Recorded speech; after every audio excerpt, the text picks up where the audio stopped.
اعوذ باللہ من الشیطان الرجیم بسم اللہ الرحمن الرحیم الحمد للہ رب العالمین والصلاة والسلام علی اشرف الانبیاء والمرسلین خاتم النبیین شفیع ذنوبنا و طبیب نفوسنا مولانا ابی القاسم محمد وآلہ الطیبین الطاہرین اما بعد رب اشرح لي صدری ویسر لي امری واحلل عقدۃ من لسانی یفقهوا قولی رب زدنی علما والحقنی بالصالحین۔ حدیث خانی کے حوالے سے جو ہم لوگوں کے پاس کا سلسلہ چل رہا ہے، اور اس ذیل میں آپ لوگوں کے سامنے عقل کی اہمیت اور عقل کی منزلت کے حوالے سے جو احادیث میں بتایا گیا ہے انہی احادیث کو پیش کیا جا رہا ہے۔ اس سلسلے کی آج کی جو پہلی حدیث ہے وہ حضرت امیر المومنین علی بن ابی طالب علیہ الصلوۃ والسلام سے ہے، کہ جس میں جناب امیر فرماتے ہیں العقل منزہ عن المنکر آمر بالمعروف۔ عقل وہ ہے جو برائیوں سے پاک و پاکیزہ ہوتی ہے اور نیکیوں کا حکم۔ بہت ہی اہم حدیث ہے، یعنی تعریف عقل کی یہاں کے اوپر یہ بتائی جا رہی ہے کہ العقل منزہ عن المنکر، جو منکرات ہیں، جو برائیاں ہیں، عقل ان سے منزہ ہے، پاک ہے، پاکیزہ ہے، پاک و پاکیزہ ہے۔ آمر بالمعروف، عقل ہمیشہ انسان کو اچھائیوں کی جانب جو ہے وہ دعوت دیتی۔ اس کے علاوہ دوسری حدیث ہے جو جناب رسالت مآب سے، جس میں جناب رسالت مآب ارشاد فرماتے ہیں العقل نور، عقل ایک نور ہے، خلقہ اللہ للانسان، عقل ایک ایسا نور ہے کہ جس کو اللہ نے انسان کے لیے پیدا کیا، وَجَعَلَهُ يُضِيءُ عَلَى الْقَلْبِ، اور عقل کو قرار دیا کہ عقل انسان کے دل کو، اس کے قلب کو روشن کرے، لِيَعْرَفَ بِهِ الْفَرْقُ بَيْنَ الْمُشَاهِدَاتِ مِنَ الْمُغَيِّبَاتِ، تاکہ اس کے ذریعے سے جو چیزیں نظر آ رہی ہیں ان کو ان کے ذریعے سے ان کا پتہ لگائے کہ جو آنکھوں سے اوجھل ہے۔ یعنی عقل ایک ایسی قوت ہے کہ جو اللہ سبحانہ و تعالیٰ نے انسان کے لیے پیدا کری، اور انسان عقل ہی کے ذریعے سے اپنے دل کو منور کرتا ہے، اور اسی عقل کے ذریعے سے انسان جو ہے معلوم چیزوں سے نامعلوم چیزوں کا پتہ لگاتا ہے۔ جو چیزیں نظر آ رہی ہیں ان کے ذریعے سے، ان کے واسطے سے، جو غائب ہیں، آنکھوں سے اوجھل ہیں، ان تک کے پہنچتا ہے۔ یہ عقل کے حوالے سے حضرت رسالت مآب نے ارشاد فرمایا۔ ایک دوسری حدیث ہے کہ جو حضرت امام کاظم علیہ الصلوۃ والسلام سے، جس میں حضرت امام کاظم علیہ الصلوۃ والسلام ارشاد فرماتے ہیں ان للہ علی الناس حجتین، اللہ کی جانب سے لوگوں پر دو طرح کی حجت قائم کی گئی. حجت ظاہرہ و حجت باطنہ. ایک حجت حجت ظاہری ہے اور ایک حجت حجت باطنی ہے. اب یہاں کے اوپر سوال اٹھتا ہے کہ حجت کسے کہا جاتا ہے؟ حجت یعنی دلیل، کہ جب دلیل آ گئی ہے تو دلیل کو اگر کوئی نہ مانے، حجت کو اگر کوئی نہ مانے، تو ایسے شخص کو کی مذمت کی جائے گی. دلیل کے سامنے انسان کو سر تسلیم کو خم کرنا ہے. دلیل کے سامنے انسان کو اپنے آپ کو تسلیم کرنا ہے. تو اللہ سبحانہ و تعالیٰ نے دو طرح کی حجتیں پیدا کری. ایک حجت حجت ظاہرہ ہے، دلیل ظاہر ہے، اور ایک حجت جو ہے وہ حجت باطنہ ہے. فَأَمَّا الظَّاہرہ، یہ حجت ظاہرہ جو ہے، فالرسل والانبیاء والائمہ علیہم السلام، یعنی یہ حجت ظاہرہ جو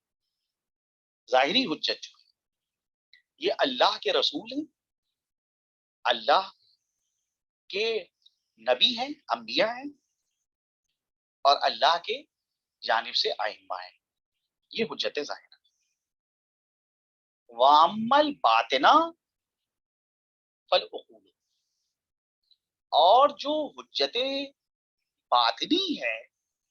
وہ انسان کی عقل ہے. تو دو طرح کی حجتیں ہیں. اب دیکھیے اس حدیث کی روشنی میں آپ کو اور ہم کو جو ہے اس سوال کا جواب مل جاتا ہے کہ اگر ایک انسان اس تک حجت ظاہر نہیں پہنچ سکی تو بہرحال اللہ نے اس کے اوپر حجت باطنی کے ذریعے سے اتمام کیا ہے. وہ حجت باطنی کے توسط سے خیر اور شر کے راستے کو معین کر سکتا ہے، مشخص کر سکتا ہے.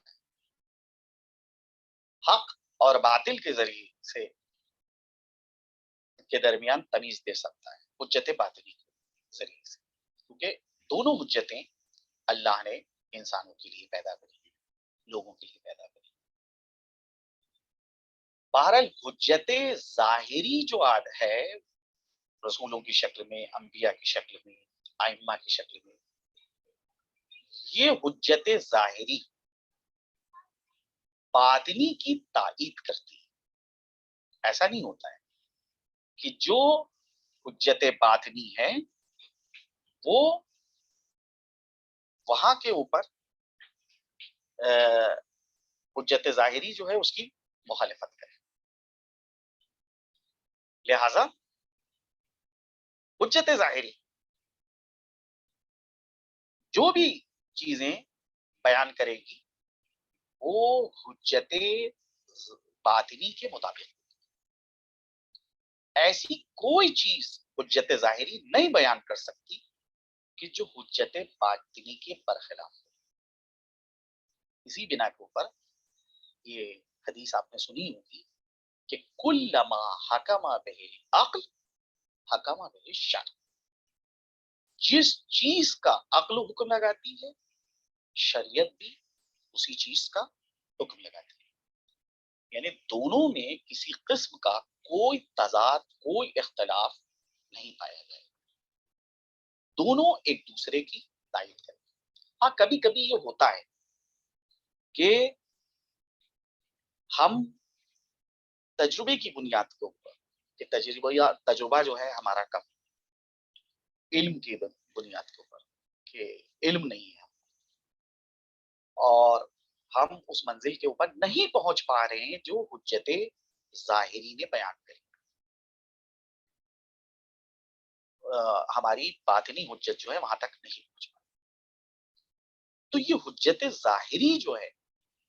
وہ ہماری اس سلسلے میں مدد کرے تاکہ ہم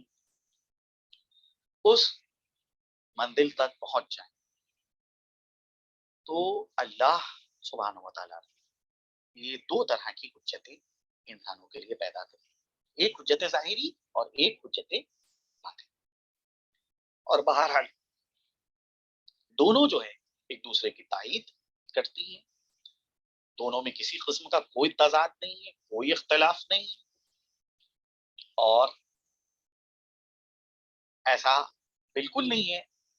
کہ شریعت کوئی ایسی چیز بیان کرے کہ جو عقل کے برخلاف ہو, عقل کی مخالفت میں تمام ہو. نہیں, شریعت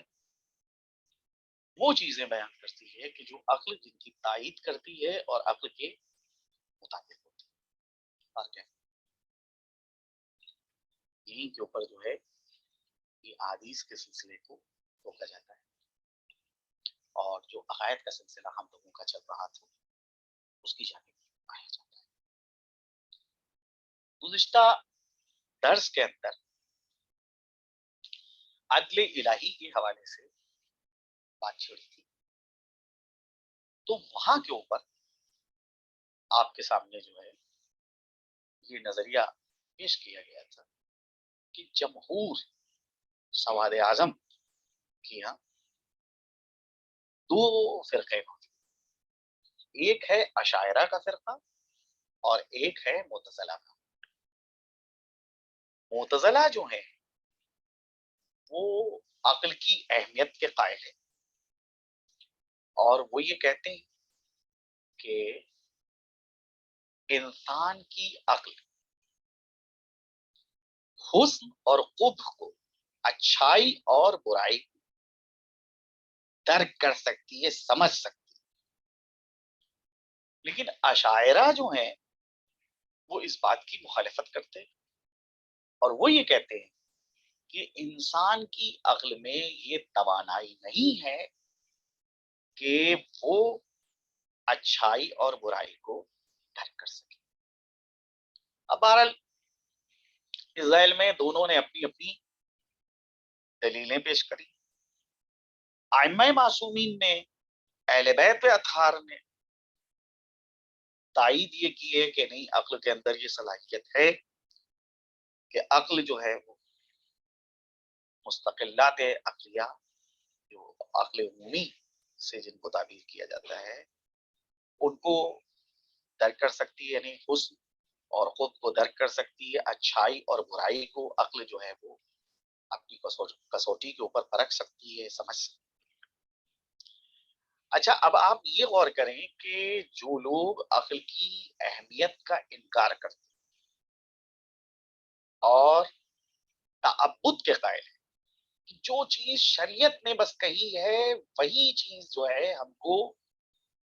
ماننا ہے, اور اس میں اپنی عقل کو ہمیں استعمال نہیں کرنا. چنانچہ ایسے ایسے اشتباہات ان لوگوں سے ہوئے, قدم قدم کے اوپر ان لوگوں نے ٹھوکریں کھائیں, اور منزل سے وہ بہت زیادہ دور ہو گئے کہ جو عقل کی اہمیت کا جن لوگوں نے انکار کیا. افسوس کے ساتھ یہ کہنا پڑتا ہے کہ ایسے افراد ہمارے درمیان بھی موجود تھے. یہ اخباری گری جو ہمارے یہاں پیدا ہوئی اور اخباریت جو ہمارے یہاں وجود میں آئی, اخباریت ایک تو دیکھیے قدیمی اعتبار سے, اور ایک یہ جدید اخباریت. قدیمی اخباریت جو تھی, جس کو ملا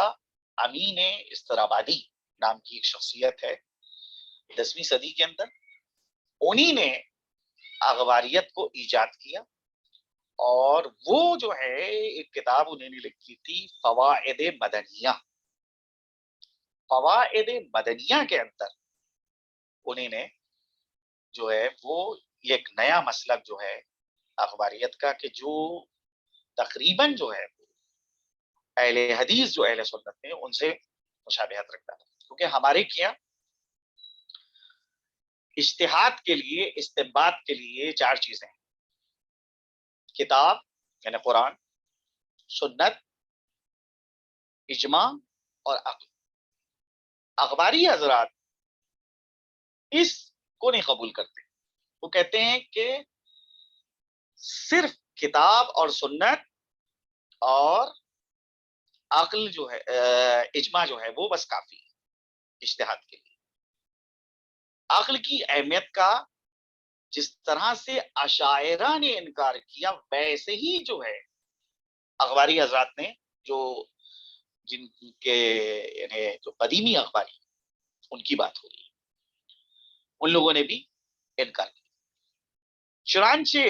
عقل کی اہمیت کا جب انکار کیا تو نتیجہ یہ ہے کہ جیسی حدیث آئی ہے اس حدیث کو لیا اور مینو ان جو ہے وہ مان لیا. اس میں تھوڑا سا بھی جو ہے غور و فکر کرنے کی ضرورت نہیں محسوس کری. مثال کے طور کے اوپر حدیث کے اندر آیا ہے، امام نے جو ہے ایک مریض کو بتایا کہ تم پانی پیا کرو. اب جب امام نے یہ بتایا کہ تم پانی پیو تو اس کے مرض کی بنیاد کے اوپر جو ہے اس سے کہا تھا حضرت نے کہ تم پانی پیو، اس کو ایک خاص قسم کا مرض تھا. اخباری حضرات نے ہر ایک مریض کے لیے جو ہے یہ کہنا شروع کر دیا کہ اس کو جو ہے وہ پانی پینا چاہیے، کیونکہ حدیث کے اندر آیا ہے کہ مریض کو پانی پینا چاہیے. یہ غور کرنے کی ضرورت نہیں محسوس کی کہ یہ ایک خاص مریض ہے، اس کا ایک خاص مرض ہے کہ جس کے لیے جو ہے حضرت نے یہ فرمایا تھا کہ تم پانی پی. چنانچہ ان لوگوں نے جو ہے ہر مریض کو کے لیے دوا کے طور کے اوپر پانی کو تجویز کیا کہ جو بھی مریض ہے، کسی بھی مرض میں گرفتار ہے، اس کو چاہیے کہ وہ پانی پی. یا مثال کے طور کے اوپر حضرت امام جعفر صادق علیہ الصلوۃ والسلام کے بڑے بیٹے اسماعیل، جو انتہائی متقی اور پرہیزگار تھے، لوگوں کا خیال تھا کہ یہی امام کے بعد جو ہیں وہ امام ہوں گے اور امام کے جانشین، کیونکہ بڑے تھے اور لوگ یہ دیکھ رہے تھے کہ بڑے بیٹے کے اندر جو ہے وہ امامت منتقل ہوتی ہے. چنانچہ ان کا انتقال خود امام جعفر صادق کی زندگی میں ہوا، حیات میں. تو حضرت نے ان کے کفن کے اوپر یہ فقرہ لکھا: اسماعیل یشہد ان لا الہ الا اللہ. اسماعیل گواہی دے رہے کہ نہیں ہے کوئی معبود سوائے اللہ. اب یہ حدیث کے اندر فقرہ آیا کہ حضرت نے اسماعیل ابن جعفر کے کفن کے اوپر لکھا کہ اسماعیل گواہی دیتے ہیں کہ اللہ کے علاوہ کوئی معبود نہیں. اب اخباری حضرات نے اسی فقرے کو ہر مرنے والے کی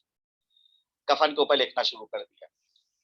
یعنی بھائی اصولی طور پہ یہاں پہ اپنی عقل کو استعمال کرنا چاہیے کہ بھائی جو ہمارا مرنے والا ہے اس کا نام اسماعیل نہیں، اس کا کوئی دوسرا نام ہے. لیکن اخباری حضرات جو تھے اپنی عقل کو تھوڑا سا بھی نہیں استعمال کرتے تھے، ہر مرنے والے کی کفن کے اوپر جو ہے یہ فقرہ لکھ دیتے تھے کہ اسماعیل یشہد اللہ الہ الا اللہ. جبکہ بھائی یہاں کے اوپر اگر یہ فقرہ لکھنا ہے تو مرنے والے کا نام لکھنا ہوگا کہ بھائی مثال کے طور پر مرنے والا اس کا نام علی ہے تو علی یشہد، محمد ہے تو محمد یشہد اللہ الہ. ایسی جو ہے وہ بہرحال جو ہے وہ اخباریت کے اندر جو ہے وہ قدیم اخباریت جس کے پانی جو تھے ملا امین اشترابادی تھے، اور ان کا یہ دعویٰ تھا کہ ان کا یہ مسلک کوئی نیا مسلک نہیں ہے، بلکہ یہی مسلک جو تھا وہ شیخ صدوق کا تھا، اور یہی مسلک جو ہے وہ شیخ مفید اپنے یعنی قدیم بزرگ علماء کی جانب جو ہے انہی نے منسوخ کرنا شروع کیا. حالانکہ واقعیت اور حقیقت ایسی نہیں. ہمارے جو قدیم علماء ہیں جس میں جناب شیخ صدوق، شیخ مفید، کلینی، یہ سب لوگ جو ہیں وہ بہرحال جو ہے اخباری مسلک کے نہیں تھے. وہ بہرحال یہ اخباری مسلک 10ویں صدی کے اندر ایجاد ہوا. تو کہنے کا مقصد یہ ہے کہ جن لوگوں نے عقل کی اہمیت کا انکار کیا، بہت زیادہ ان کو جو ہے دشواری۔ اچھا، اب آپ دیکھیں کہ بعض ایسے افراد تھے کہ جو بظاہر اخباری مسئلہ تھے، لیکن انہی نے جو ہے اعتدال اختیار کیا، معتدل تھے۔ چنانچہ فیض کاشانی، جناب فیض کاشانی کے حوالے سے ملتا ہے کہ ان کا بھی مشرب جو ہے وہ اخباری تھا، لیکن انہی نے بہرحال جو ہے کہیں کہیں کے اوپر بعض احادیث کے اندر اپنے فہم کا استعمال کیا۔ چنانچہ جناب فیض جیسے تحت الحنک کے حوالے سے روایت ہے کہ تحت الحنک یعنی امامہ جب پہنا جاتا تھا تو روایت میں آیا ہے کہ امامے کی ایک سرے کو نکال کر اس طرح سے گلے میں ڈالا جاتا ہے، یہ ہے تحت الحنک اس کو کہتے ہیں۔ تو حدیث میں آیا ہے کہ تحت الحنک جو ہے وہ نکالنا مستحب، کیونکہ آج موجودہ زمانے میں جس طرح سے امامہ لگایا جاتا ہے، یہ امامہ تھا اس طرح سے یہودی جو ہے وہ پہنتے تھے۔ تو اس وقت اسلام نے جو ہے مسلمانوں کو یہ تاکید کی کہ وہ اگر امامہ لگا رہے ہیں تو یہودیوں سے ان کی مشابہت نہ پیدا ہو، یہودیوں سے جو ہے وہ کسی قسم کا ان کا تماثل نہ پیدا ہو، لہذا ان کو چاہیے کہ وہ تحت الحنک کو نکالیں۔ چنانچہ وہ جو ہے تحت الحنک مستحب قرار دیا گیا، لیکن بعد میں جو ہے یہودی علماء نے جو ہے وہ تحت الحنک یعنی امامہ پہننا ہی چھوڑ دیا۔ تو وہاں کے اوپر فیض جو ہے سے کاشانی نے کہا کہ یہ چیز جو تحت الحنک کا نکالنا سنت تھا اس وقت تک تھا کہ جب تک یہودی اس قسم کا امامہ پہنتے تھے، لیکن جب اب وہ اس قسم کا امامہ نہیں پہن رہے ہیں اور ان کا لباس تبدیل ہو چکا ہے، تو لہٰذا اب اس کا استحباب بھی جو ہے ختم ہو گیا، کیونکہ ہمارے پاس فقہ کے اندر ایک مقولہ ہے کہ اذا تبدل الموضوع تبدل الحکم، جب موضوع تبدیل ہو جاتا ہے تو حکم بھی جو ہے وہ تبدیل ہو جاتا ہے۔ موضوع اس وقت یہ تھا کہ بھئی یہودی علماء اس طرح کا امامہ پہنتے، موجودہ زمانے میں یہودی اب امامہ نہیں پہنتے، لہٰذا حکم بھی تبدیل ہو گیا، اب وہ استحباب نہیں ہے۔ تو بہرحال کچھ ہمارے پاس ایسے بھی اخباری گزرے ہیں کہ جو اپنی عقل کو استعمال کرتے تھے، یعنی دو طرح کے اخباری ہیں، ایک انتہائی تند مزاج کے، بہت ہی سخت اپنے مسلک میں اپنے مشرب میں، کہ جو بالکل عقل کو استعمال نہیں کرتے تھے، کہتے تھے کہ ہماری عقل کے اندر یہ صلاحیت ہی نہیں ہے کہ وہ خیر اور شر کو درک کر سکے، سمجھ سکے، شریعت جو ہے وہ ہمارے لیے تعین کرے، شریعت جو ہے وہ ہمارے سامنے جو ہے بیان کرے گی کہ کیا چیز حسن ہے اور کیا چیز خوب۔ لیکن دوسرے جو علماء تھے وہ بہرحال ان لوگوں نے جو ہے اس ذہن میں جو ہے وہ نہایتی مناسب رویہ اختیار کیا۔ بہرحال تو اہل سنت کے اندر خاص طور کے اوپر اشاعرہ، ان لوگوں نے ایسا جو ہے وہ رویہ اختیار کیا کہ جس میں عقل کا انکار کیا، اور جب عقل کا انکار کیا تو نتیجہ یہ ہوا کہ عدل الہی کے حوالے سے بھی ان کا انکار واقع ہو گیا۔ اس قسم کے نظریات ان لوگوں نے پیش کرنا شروع کیے کہ انسان جو ہے اس کو اللہ سبحانہ و تعالی اس پر وہ تکلیف عائد کر سکتا ہے کہ جو اس کی توانائی اور طاقت سے باہر ہے، یعنی تکلیف مالا یطاق. اور ہم یعنی امامیہ اور خاص طور کے اوپر جو ہے وہ معتزلہ، وہ یہ عقیدہ رکھتے کہ اللہ تکلیف مالا یطاق عائد نہیں کر سکتا. یعنی کسی کے اوپر اللہ سبحانہ و تعالیٰ اتنی ذمہ داری عائد نہیں کرتا ہے کہ جس کی وہ توانائی نہیں رکھتا ہے، طاقت نہیں رکھتا ہے. تو یہ حضرات اشاعرہ کہ جو عدل الہی کے قائل نہیں، یعنی بظاہر کہتے ہیں کہ ہم اللہ کو عادل مانتے ہیں، لیکن اس قسم کے جو نظریات ہیں کہ اللہ سبحانہ و تعالیٰ کسی بھی بندے کے اوپر ایسی ذمہ داری سونپ سکتا ہے، ذمہ داری عائد کر سکتا ہے کہ جو اس کی طاقت سے باہر ہے، جو اس کی توانائی سے باہر ہے. یعنی ایک محال چیز کا اللہ سبحانہ و تعالیٰ جو ہے وہ حکم دے سکتا ہے. ہم یہ کہتے ہیں کہ ایک محال چیز کہ جو خلاف عقل ہے، کیونکہ اللہ سبحانہ و تعالیٰ حکیم ہے، حکیم علی الاطلاق ہے. ہو ہی نہیں سکتا کہ اللہ سبحانہ و تعالیٰ کسی کے اوپر کوئی ایسی ذمہ داری عائد کرے کہ جو اس کے بس میں نہ ہو انجام دے. مثال کے طور پہ ایک شخص عاجز ہے، ناتوان ہے، کھڑے ہو کے نماز نہیں پڑھ سکتا ہے. اللہ جو ہے اس کو کہے کہ مجھ کو جو تم سے نماز چاہیے ہے وہ قیام کی حالت میں چاہیے، کھڑے ہی ہو کے تم نماز پڑھو. یہ چیز جو ہے عدل کے برخلاف. اشاعرہ کہتے ہیں کہ ایسا ہو سکتا ہے، لیکن معتزلہ اور فرقہ امامیہ اس بات کا انکار کرتے ہیں کہ امکان نہیں ہے کہ اللہ سبحانہ و تعالیٰ جو کسی کے اوپر تکلیف مالا یطاق ہے.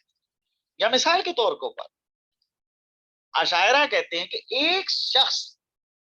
انتہائی اطاعت گزار ہے، فرما بردار ہے، تو اللہ سبحانہ و تعالیٰ اس کو جہنم میں ڈال سکتا ہے. اور جو شخص معصیت کار ہے، گناہ گار ہے، اللہ جو ہے اس کو جنت میں داخل کر سکتا ہے. یہ اشارہ کا نظریہ ہے. کیونکہ ہم مسلک اہل بیت کے ماننے والے یہ کہتے ہیں کہ اللہ گناہ گار کو معاف کر سکتا ہے، اس کو اپنے فضل کی بنیاد پر، اپنی رحمت کی بنیاد کے اوپر عفو اور بخشش سے کام لے سکتا ہے، اس کو جنت میں داخل کر سکتا ہے. لیکن یہ نہیں ہو سکتا کہ ایک اطاعت گزار، ایک فرما بردار، ایک پرہیزگار انسان کو اللہ جو ہے وہ جہنم میں داخل کر دے، دوزخ میں داخل کر دے. واجب ہے اللہ سبحانہ و تعالیٰ کے اوپر کہ اس کو جنت کے اندر داخل کرے. یہاں کے اوپر اشاعرہ ہم لوگوں پر اعتراض کرتے ہیں اور معتزلہ پہ بھی اعتراض کرتے ہیں کہ آپ کہنے والے، آپ کو یہ کس نے حق دیا ہے کہ آپ اللہ سبحانہ و تعالیٰ کے اوپر اس قسم کا حکم لگائیں کہ واجب ہے اللہ سبحانہ و تعالیٰ کے اوپر کہ وہ جو ہے ایک فرما بردار، ایک اطاعت گزار کو جو ہے وہ جنت میں داخل کرے. یہ وجوب کا آپ حکم کیوں لگا رہے ہیں؟ اللہ سبحانہ و تعالیٰ اپنے افعال میں، اپنے کاموں میں مکمل طور کے اوپر آزاد ہے. تو جب اللہ سبحانہ و تعالیٰ اپنے کاموں میں، اپنے افعال میں مکمل طور کے اوپر آزاد ہے تو اس کو حق پہنچتا ہے کہ وہ جس کو چاہے جو ہے وہ جنت میں داخل کرے اور جس کو چاہے جہنم میں داخل کرے. ہم اور آپ کون ہوتے ہیں کہ ہم اللہ سبحانہ و تعالیٰ کے اوپر اس قسم کا حکم لگائیں کہ اللہ سبحانہ و تعالیٰ جو ہے وہ گناہ گاروں کو، اطاعت گزاروں کو جنت میں داخل کرے اور معصیت کاروں کے حوالے سے اس کو. دیکھیے ایک مسئلہ ہے کہ عدل کی جو تعریف علماء نے بیان کی، اس تعریف کی جانب آپ توجہ دیں. تقریباً 2 تعریفیں بیان کی. پہلی تعریف عدل کی ہے کہ ایتا او کلو ذی حق حقا، ہر صاحب حق کو اس کا حق دے دیا جائے، اس کو کہتے ہیں عدل۔ تو معلوم یہ ہوگا کہ اگر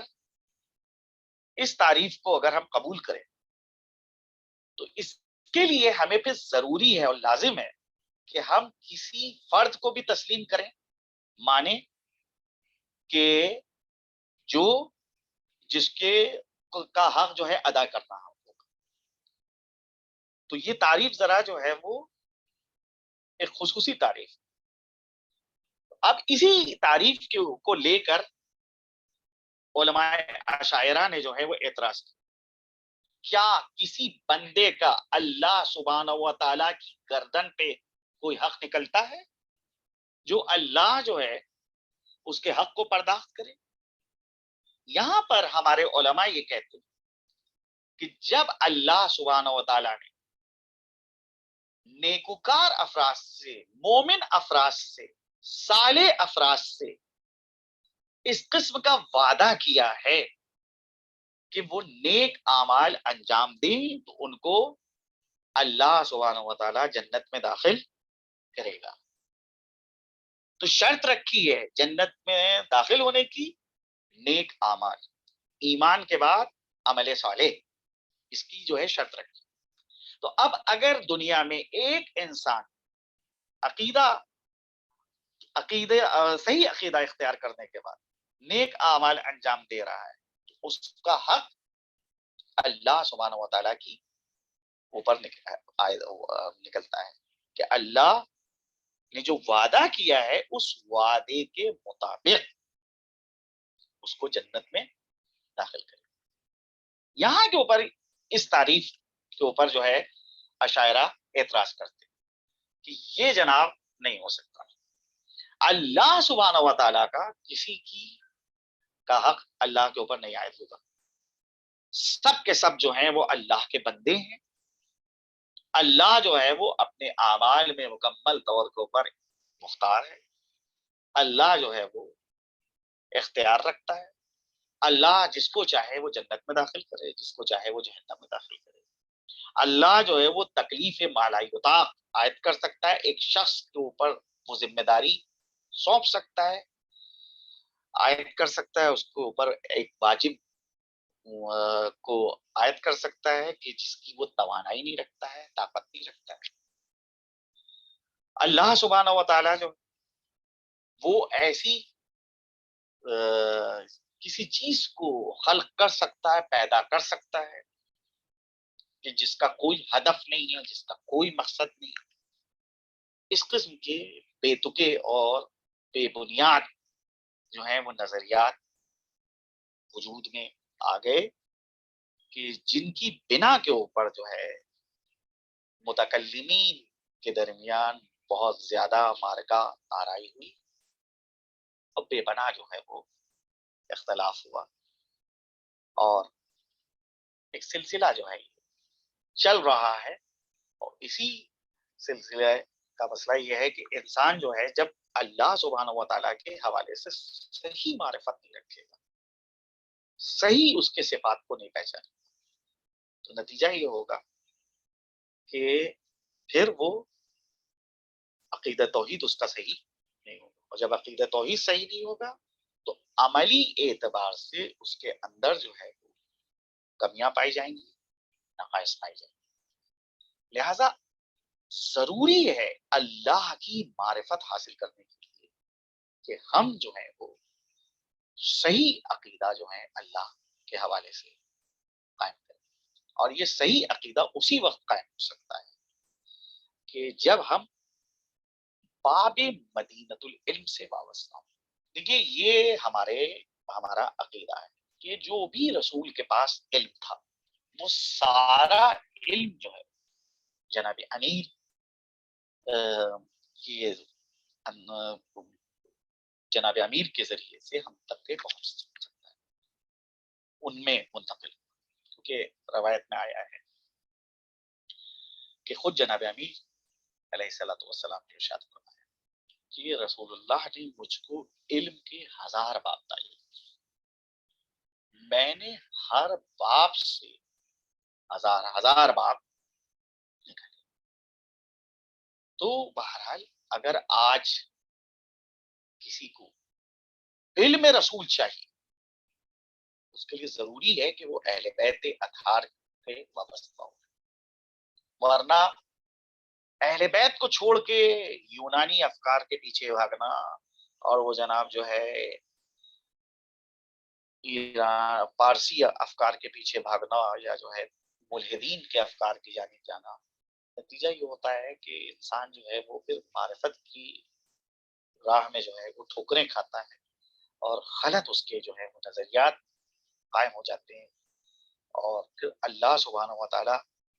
کو ظالم ثابت کرنے لگتا ہے، معاذ اللہ نعوذ باللہ، کہ اللہ جو ہے وہ ظالم ہے۔ وہی ایک ایک آیت نہیں ہے قرآن کی، متعدد مواقعوں کے اوپر قرآن کریم کے اندر جو ہے اللہ سبحانہ و تعالیٰ نے ارشاد فرمایا ہے کہ ان اللہ لا یضیع اجر المحسنین، اللہ جو نیک اعمال انجام دیتے ہیں، پرہیزگار افراد جو اعمال انجام دیتے ہیں، ان کے اجر کو ضائع نہیں کرتا، برباد نہیں کرتا۔ یعنی خود اس آیت سے اللہ سبحانہ و تعالیٰ کی عدالت ثابت ہو رہی ہے کہ اللہ سبحانہ و تعالیٰ وہ عادل، یا مثال کے طور پر بعض گناہگاروں کے حوالے سے قرآن نے جو ہے اس بات کا ذکر کیا ہے کہ جب ان سے پوچھا جاتا ہے کہ یہ برائیاں تم کیوں انجام دیتے ہو، یہ غلط کام تم کیوں انجام دیتے ہو، تو جواب میں وہ یہ فرماتے کہتے ہیں کہ وجدنا علیہ آباءنا، ہم نے اس طریقہ کار پر، اس روش کے اوپر اپنے باپ دادا کو پایا تھا، اور ہمارے باپ دادا اگر وہ اس روش کے اوپر تھے اور اس طریقے کے اوپر تھے تو اللہ نے گویا کہ ان کو حکم دیا، اللہ ہی کے حکم سے جو ہے وہ لوگ ایسے کام انجام دیتے تھے۔ جواب میں اللہ سبحانہ و تعالیٰ یہ پیغمبر سے کہتا ہے اے پیغمبر آپ ان سے کہہ دیجئے کہ اللہ کبھی بھی جو ہے برائیوں کا حکم نہیں دے سکتا، اللہ کی ذات اس سے پہلا تر ہے، پاک و پاکیزہ ہے کہ معاذ اللہ نعوذ باللہ وہ کسی انسان کو جو ہے وہ برائی کا حکم دے اور اس کے بعد پھر اس کو سزا نہیں۔ یہ عدل الہی کے برخلاف ہے کہ اللہ سبحانہ و تعالیٰ جو ہے وہ اس قسم کا مظاہرہ کرے کہ جو چیز جو ہے وہ عدل کے برخلاف ہے اس کو وہ انجام۔ بہرحال دنیا جو ہے اس کے اندر انسان جو ہے وہ مختلف حوادثات کو دیکھتا ہے، مختلف چیزوں کو دیکھتا ہے، ان حوادثات کا صحیح تجزیہ نہیں کر پاتا ہے، ان کے علل اور اسباب کے بارے میں درک نہیں کر پاتا ہے، نتیجہ یہ ہوتا ہے کہ وہ پھر عدالت الہی کا منکر ہو جاتا ہے کہ اللہ سبحانہ و تعالیٰ عادل ہے یا عادل نہیں۔ اور ضرورت ہے کہ انسان معرفت شناسی کی راہ میں اگر قدم اٹھا رہا ہے تو ضروری ہے کہ معرفت شناسی کے لیے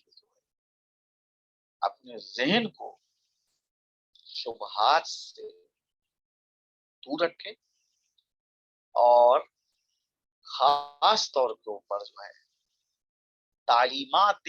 آل محمد کی روشنی میں اپنے عقائد اور اپنی معلومات کو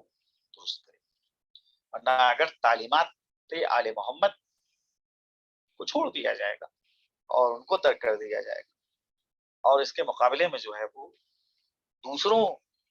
کے افکار اور نظریات کو ترجیح دی جائے گی، تو نتیجہ یہ ہوگا کہ اس میں انسان جو ہے وہ قدم قدم کے اوپر جو ہے وہ ٹھوکرے کھائے۔ بہرحال یہاں کے اوپر جو ہے یہ عقائد کا درس جو ہے وہ آپ کے لیے سامنے جو ہے بیان ہوا. اب کچھ مسائل فقہ کے آپ کے سامنے جو ہے چاہتا ہوں کہ بیان کر دوں. جو بہرحال سلسلہ ہمارے پاس چل رہا تھا فقہ کے حوالے سے، وہ مطہرات کے حوالے سے ہماری گفتگو ہو رہی تھی. یعنی وہ چیزیں کہ جو انسان یعنی جو خود بھی طاہر ہوتی ہیں اور دوسری چیزوں کو بھی جو ہے وہ پاک و پاکیزہ کرتے ہیں. تو ابھی تک کے جو مطہرات کا سلسلہ شروع ہوا تھا اس میں سے آج جو جس چیز کو ہمیں آپ کے سامنے بیان کرنا وہ یہ عین نجاست کا دور ہونا. یہ بھی جو ہے ایک مطہرات میں سے مطہر ہے. اگر کسی حیوان کا بدن عین نجاست مثلا خون یا نجس شدہ چیز مثلا نجس پانی سے آلودہ ہو جائے تو جب وہ نجاست سے دور ہو جائے حیوان کا بدن پاک ہو جاتا ہے. اور یہی صورت انسانی بدن کی اندرونی حصوں مثال کے طور پہ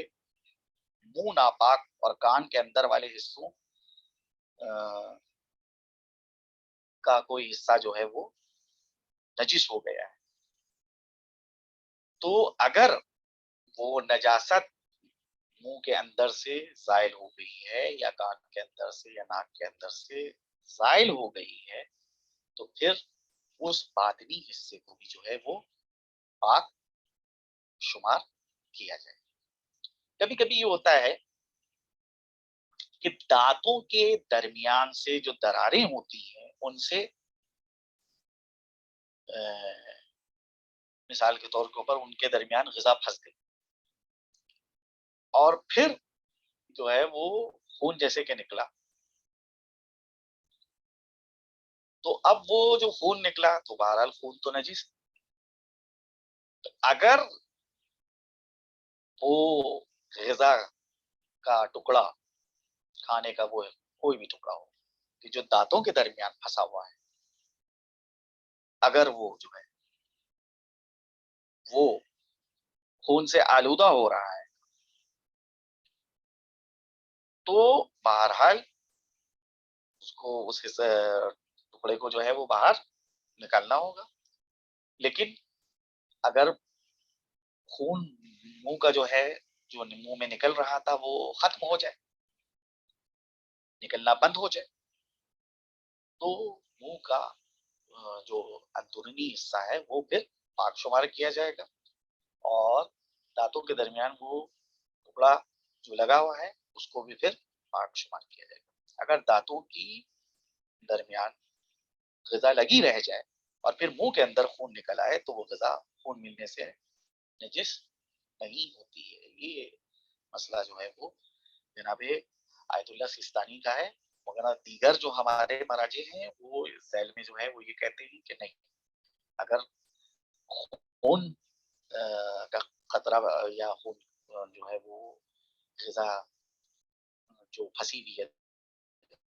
آلودہ ہو رہا ہے تو وہ حصہ بھی پھر نجس ہوگا. لیکن آیت اللہ سیستانی یہ فرما رہے ہیں کہ اگر کی درمیان غذا لگی رہ جائے اور پھر منہ کے اندر خون نکل آئے تو وہ غذا خون ملنے سے نجس نہیں ہوگی. یہ کا خاص کر. اس کے بعد جو مطہرات میں ہم لوگوں کے لیے جو اہم چیز ہے وہ یہ کہ مثال کے طور پر جانور جو ہے وہ نجاست کھاتے ہیں تو اب جو نجاست کھانے والے جانور ہیں ان کا استبراء کیا جاتا ہے. استبراء کے معنی کیا ہوتے ہیں یعنی ان جانوروں کو جو ہے وہ نجاست کھانے سے روکا جائے. تو اب اگر ایک جانور انسان کا فضلہ کھا رہا ہے پیخانہ کھا رہا ہے اس کو اس کی عادت پڑ گئی تو اس جانور کا پیشاب اور پیخانہ پھر نجس اب اگر آپ چاہتے یہ ہیں کہ یہ جانور کا پیشاب و پیخانہ پاک ہو جائے اور یہ جانور پاک ہو جائے تو اس کے لیے استبراء کرنا ضروری ہے. استبراء کرنا ضروری ہے یعنی کیا مقصد کہ اس کو جو ہے پھر نجاست سے آپ کو دور رکھنا ہوگا کہ وہ نجاست کے قریب نہ جائے, اپنا اصل دانا اور اپنا پانی پیے. تو اب مختلف جانوروں کا مختلف انداز میں جو ہے ذکر کیا گیا ہے. مثال کے طور کے اوپر گائے اگر جو ہے انسان کا فضلہ کھانے لگے یا اونٹ جو ہے وہ انسان کا فضلہ کھانے لگے, مرغیاں گھر میں پلی ہوئی ہیں وہ جو ہیں نجاست کھانے لگے, تو ہر ایک کے لیے الگ الگ وقت معین کیا گیا ہے. اونٹ کے لیے مثال کے طور کے اوپر 40 دن معین کیے گئے کہ 40 دن تک کے اونٹ کو دور رکھا جائے گا کہ وہ نجاست نہ کھائے اور صرف وہ اپنا وہ جو ہے اناج اور جو اس کا چارہ ہے وہ کھائے. تو 40 دن میں پھر اونٹ جو ہے وہ پاک و پاکیزہ ہوتا ہے. لیکن اگر فرض کیجئے کہ اونٹ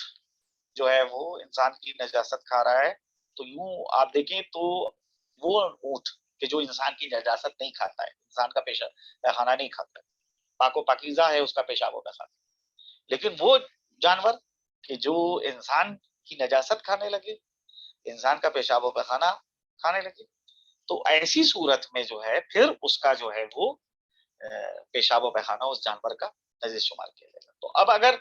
اونٹ کا استبراء کرنا ہے, اونٹ کو جو ہے وہ نجاست سے دور رکھنا ہے, تو وہاں پہ نجاست سے اونٹ کو دور رکھا جائے گا 40 دن تک کے, تاکہ وہ جو ہے اونٹ پاک شمار کیا جا سکے. پھر اس کا 40 دن کے بعد پیشاب و پیخانہ اونٹ کا پاک شمار کیا جائے. گائے وہ جو ہے اگر نجاست کھا رہی ہے تو گائے کا استبراء جو ہے 20 دن کا, 20 دن تک کے جو ہے اس کو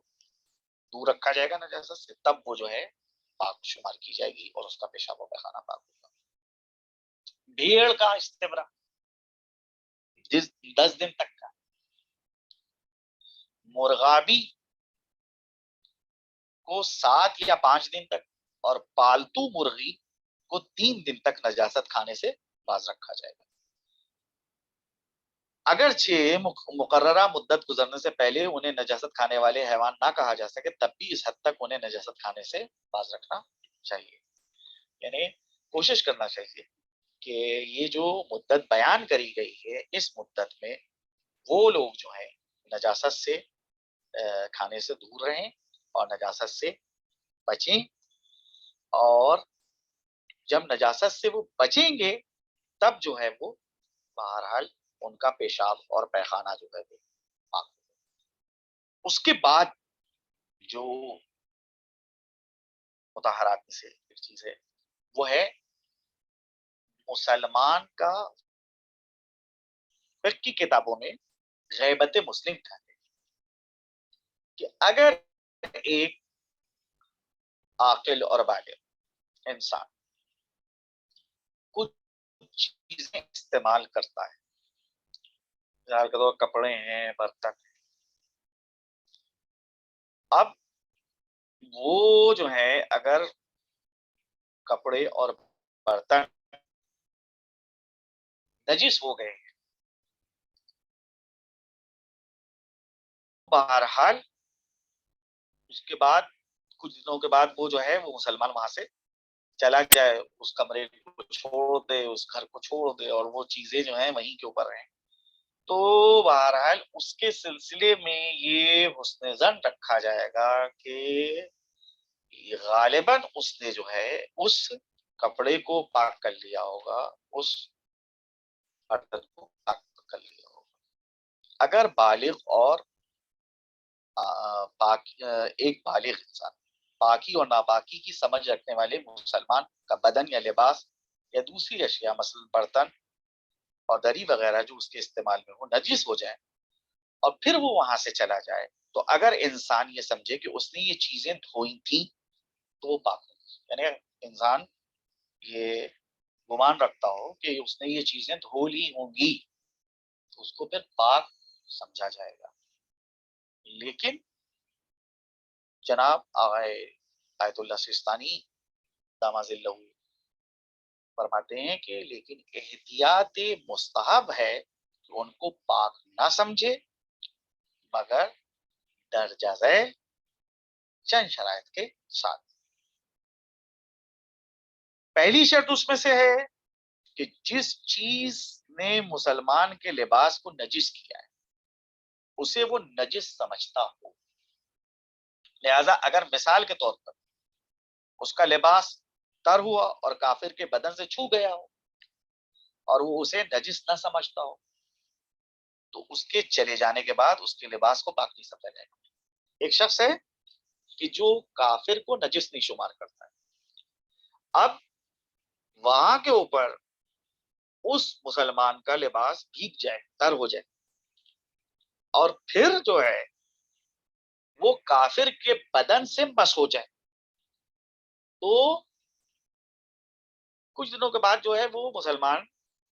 اس لباس کو چھوڑ کے چلا گیا. یہاں کے اوپر جو ہے کیونکہ وہ کافر کو نجس نہیں سمجھتا ہے لہذا اس کے لباس کو نجس سمجھا جائے گا پاک نہیں سمجھا جائے گا. دوسری جو شرط ہے اسے علم ہو کہ اس کا بدن یا لباس نجس چیز سے لگ گیا ہے. تیسری شرط یہ کہ کوئی شخص اسے اس چیز کو ایسے کام میں استعمال کرتے ہوئے دیکھے جس میں اس کا پاک ہونا ضروری ہے. مثلا اسے اس لباس کے ساتھ نماز پڑھتے ہوئے دیکھے کہ اگر فرض کیجیے کہ کسی شخص نے ایک شخص کو ایک لباس کے اندر نماز پڑھتے ہوئے دیکھا بعد میں وہی لباس کو چھوڑ کے چلا گیا تو اس لباس کے حوالے سے حکم لگایا جائے گا کہ وہ لباس پاکو پاکیزہ ہے. بہرحال یہ چند شرطیں تھیں کہ جو آپ کے سامنے بیان کی گئی اور بہرحال جو ہے درس کو جو ہے یہیں کے اوپر روکا جا رہا ہے. اگر آپ حضرات کے ذہن میں کوئی سوال ہوئے درس کے حوالے سے تو آپ کر سکتے. میں آپ کی خدمت